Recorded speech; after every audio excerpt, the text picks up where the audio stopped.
Hello everyone, welcome back to Playlist Pop, where pop music never dies. My name is Edward, and today we are going to be talking about Plastic Hearts by Miley Cyrus.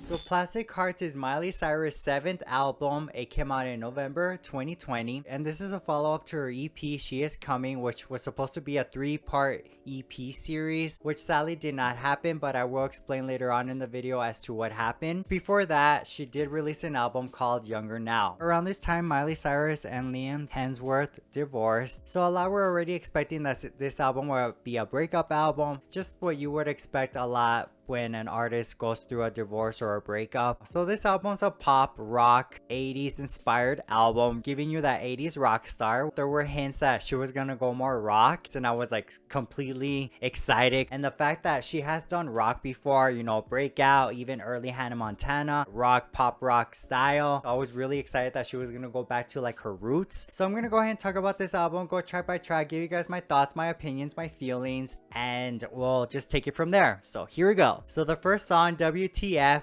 Do I Know? This song should have been a single.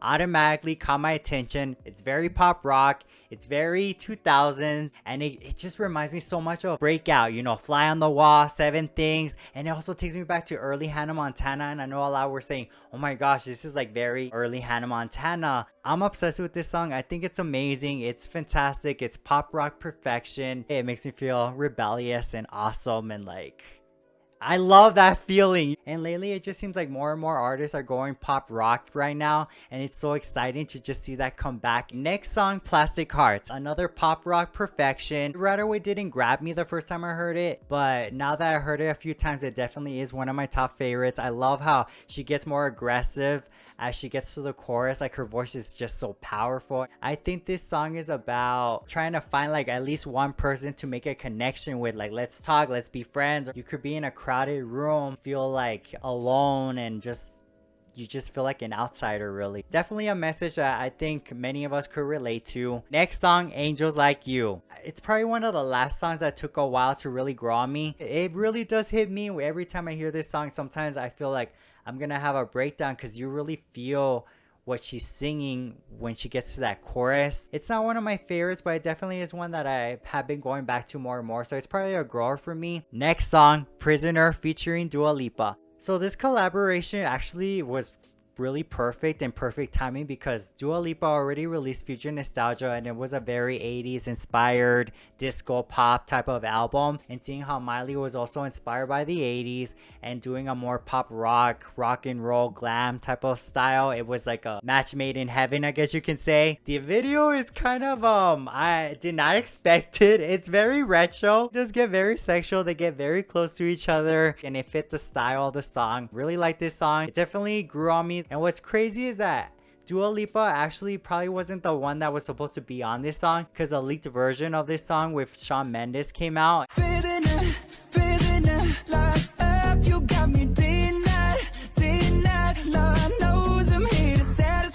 I kind of want that full version of Shawn Mendes to come out, because his vocal sounded so perfect on this song, and it was just something so different that we haven't heard from him. Regardless, I think it's awesome that she did go with Dua Lipa, because it was just perfect timing. Awesome song, great collaboration, love it a lot. Next song, Give Me What I Want, which is basically a song about a one-night stand. I don't need to know your past, I don't need to know all this about you. This is what we're here for, this is what I want, let's go for it. Very pop rock, 80s, great song. Her voice sounds amazing on here. It's definitely one of my top 5s off this album. Next song, Night Crawling featuring Billy Idol. So I never heard Billy Idol before. When I heard this song, I really didn't know what to expect. His voice fit this song so perfectly. It gave me like this haunted 80s aesthetic type of style. It's hard to really explain. I love that chorus. I love when they both start singing together. Love it a lot. Probably my 3rd favorite song off this album. So good. Next song, Midnight Sky, the first single off Plastic Hearts. It's a classic. The second it starts, and then dun dun dun dun dun dun dun dun dun dun. Like, amazing. And let's talk about the video, you guys. The video, like the visuals Miley gave, and I think she directed this video and edited herself. The outfits, her hair. Let's talk about her hair. I love her hairstyle. Like, it's so iconic. I loved everything about the video. Great song, great first single. Next song, High. It's definitely a country moment of the album. I will say, when it gets to that chorus and you get to like that production, that's when I start really feeling that song. This is probably the last song that grew on me on the album, because when I first heard it, it just didn't grab me. Kind of reminds me of this song that Kesha released on her Rainbow album called Hunt You Down. It's a very country type of song. But when I first heard that song, I wasn't really too crazy about it, but now I'm obsessed with it. And that's basically what happened to this song. It was a grower. Next song, Hate Me. This is definitely the song where I feel it's the most pop off the album. Not in a bad way, especially if you know me, I love pop music. I mean, I made this channel, Pop Music Never Dies, right? I guess that's what I like about it, because it's just a perfect pop song.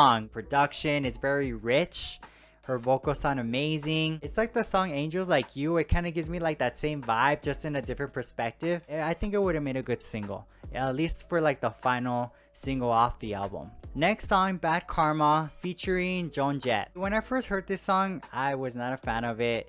I think what bothered me about this song was the and for some reason that's what kind of turned me off about the song. Joan Jett sounds amazing. Miley sounds amazing. It's definitely one that I don't find myself revisiting that much. My least favorite. Next song, Never Be Me. And I feel like what this song is saying is that I'll never be the person that you want me to be. I can be there for you. I'll have your back, but I can't be this person that you want me to be. This is another song that definitely feels of that time, you know, the 80s aesthetic, more modernized, more Miley, as you can say. Another great song, probably one of the songs just like High that took me a while to get into. Next song, Golden G-String. Golden G-String, I think that this song is about pretty much talking about and exposing the whole double standards. Another great song. It kind of reminds me of that song, what's it called? Hallelujah, Hallelujah. Like, it reminds me of that song. I started thinking about the movie Shrek. You know how that song Hallelujah is on that movie? It just reminded me of that, even though it has nothing to do with Shrek, but it reminds me of that song, like the instrumental. I guess this would be the last song that I got into on the album. I feel like it was the production that took me a while to get used to. A nice closer to the album. The next three songs are Edge of Midnight featuring Stevie Nicks, which is pretty much mashup of Midnight Sky and The Edge of 17. Pretty cool, awesome mashup. I think they both sound incredible, and obviously Stevie Nicks is very legendary. So one of the things I left out about Midnight Sky is it does sample a song, The Edge of 17 by Stevie Nicks. The next two songs are cover songs that she did. One is Heart of Glass and the next one is Zombie. Really amazing covers. I don't know if I could pick from the two, but she sounds incredible on both covers. Great songs, and she did amazing. So what can I say about Plastic Hearts? I think this is one of Miley's best albums. She sounds incredible. It sounds like she really knows herself as an artist. She did it in a way where she not only reinvented herself as an artist, but she reinvented a sound that was already present and made it her own. And I think she did amazing, incredible. What's interesting is that we weren't supposed to get Plastic Hearts. We were supposed to get the She Is Coming, the 3-part EP that she had planned. So because of a house fire that happened in her house in Malibu, she lost so many things, and one of the things that she did lose was the music that she had planned for She Is Coming. Even though she could have still maybe released it, because some of the producers that she worked with had some of the songs, she felt that it was a sign from the universe that maybe this EP wasn't meant to be and that she should start all over on a new project. And that's pretty much how Plastic Hearts all started. Not only that, but she also stated that when an artist releases an album, they're not on that mindset anymore. They already lived those songs and they're probably working on a new album or new songs, and they're not really in that place anymore. So she really wanted to release an album where it was more closer to where she was in life right now, currently in 2020. I think it would be awesome to hear Miley do another pop rock album, maybe 2000 style, rock and roll. I don't know, I just feel like rock really suits her voice so perfectly. Regardless of whatever she has planned, I'm excited, and it's gonna be amazing just to see how much she's gonna evolve as an artist. And it's great to just see her happy, free, living life to the fullest, and basically just being Miley. So let me know in the comments, you guys, what is your favorite song off Plastic Hearts? What's a song that you wish was a single? If you did enjoy this video, don't forget to hit like and also subscribe for more. And I'll see you guys when I see you. Have a good one. See you soon.